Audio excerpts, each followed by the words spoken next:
former NBA player Carmelo Anthony, who was one of the greatest scorers that this game has ever seen, in an interview went on record and called out the Denver Nuggets organization for giving Nikola Jokic his jersey number. Look me in my eyes. You had to feel away when they gave Jokic that 15, bro, because that's Melo. Hell yeah. Did you think it was a petty maneuver? It was a petty maneuver. It wasn't like, oh, we got numbers to choose from. It was like, here, take this one. You got 15. Ooh. And y'all put Jokic in the middle of that. He don't know what the He don't even care. He could have been like, I want to wear 15. He could have been like, 15 is here. I can wear 15. Oh, that's Melo's number. You know what I mean? Like, just pay homage. I don't know. He could have worn because he wanted to pay homage. Right. But what I believe is that they gave him 15 to try to erase what you did, what I your did. accomplishments over there. That's crazy. I used to think about it. I don't think about this shit no more, though. Yeah. Because what's meant to be is meant to be. Now, Carmelo Anthony has accomplished some historical feats with the Denver Nuggets. Carmelo Anthony was in his prime years with the Denver Nuggets. We have never seen a guy 6'9", a big body, one of the greatest forms in NBA history.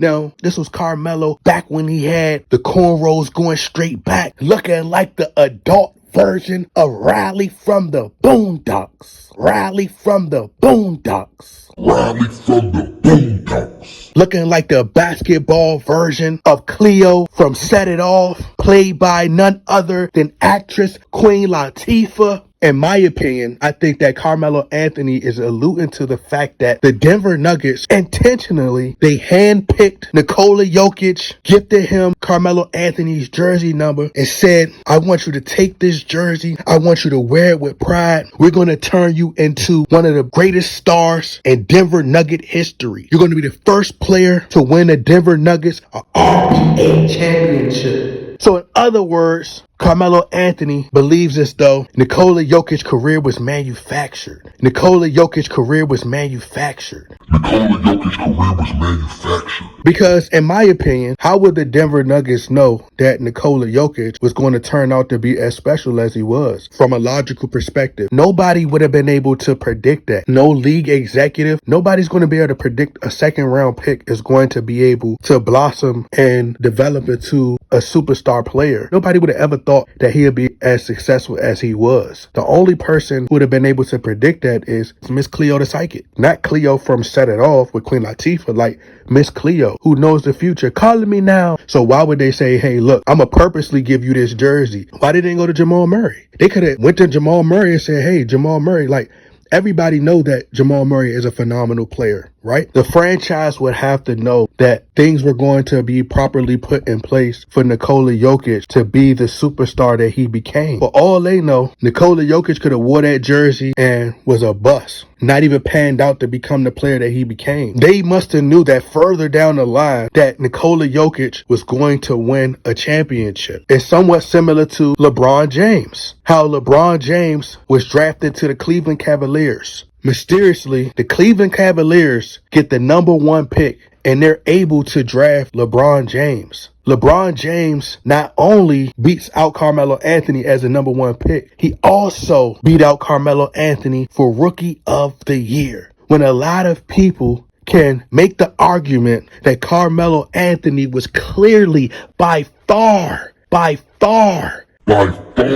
the Rookie of the Year that year. Clearly, Carmelo Anthony wouldn't have fit the Cleveland Cavaliers storyline. He wasn't from Cleveland. LeBron James was from Cleveland. Now, just think about this for a moment. Nikola Jokic was literally like, what, the 40-something pick in the second round in 2014. So, out of all the players, it's not like they came to a first-round pick. Like, this person already had, like, superstar qualities. So, they're going to go to this guy and say, hey, well, listen, everybody view you as you're going to be this big star. Let's say the Denver Nuggets draft Wembanyama. Wembanyama's ceiling is so high that they comparing him to Wilt Chamberlain. They're comparing him to LeBron James. They're comparing him to Shaq. So his ceiling is already high, so you're expecting for him to be this superstar. So you're going to give him this jersey knowing that he's going to put up these big numbers and you know that he's going to make his mark in history. Knowing that, all right, it's going to be a high chance that he's going to break all these records I just don't see that happening unless it's scripted. It's just my opinion. I think that Carmelo Anthony, that's his way of exposing the RBA as being rigged. He's exposing the Denver Nuggets. Basically, Adam James.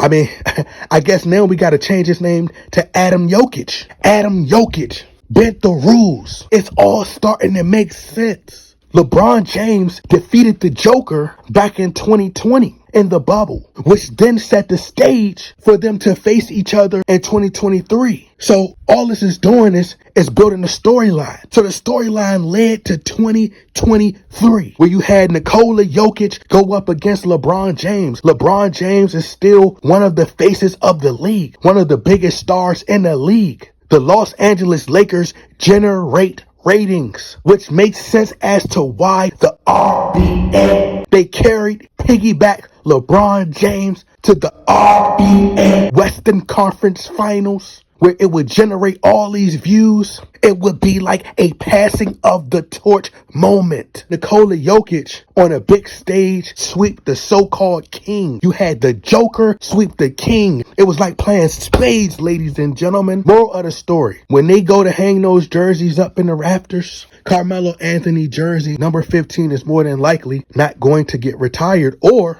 the Denver Nuggets will retire both jerseys, 2 number 15s in the rafters, which has never been done before in NBA history.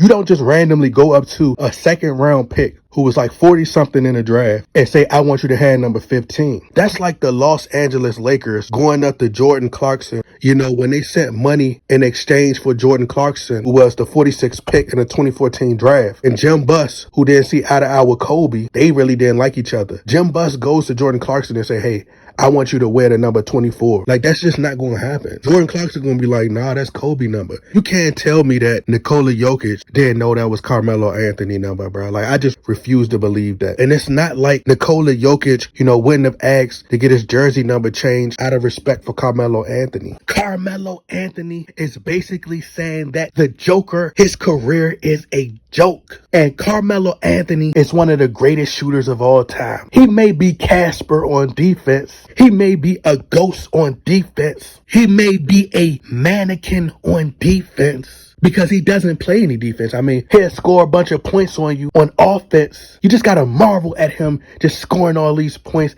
swishing, hitting nothing but net. Swish. Swishes that 3, banging that tray against his head. It is like you can't do nothing but marvel at it. But then he turns around and allows the players to go off on offense, where he just marvels at the players go off on offense without playing any defense. So Carmelo Anthony, in other words, is basically stating that the RBA is trying to Elvis Presley him. He was not the creator of rock and roll. That the Denver Nuggets is trying to Elvis Presley him. Carmelo Anthony is saying that Nikola Jokic is Elvis. His name is Nikola Presley. Trying to erase history, trying to come in and break all of his records. The RBA is purposely trying to make him go down as the greatest white hope in RBA history.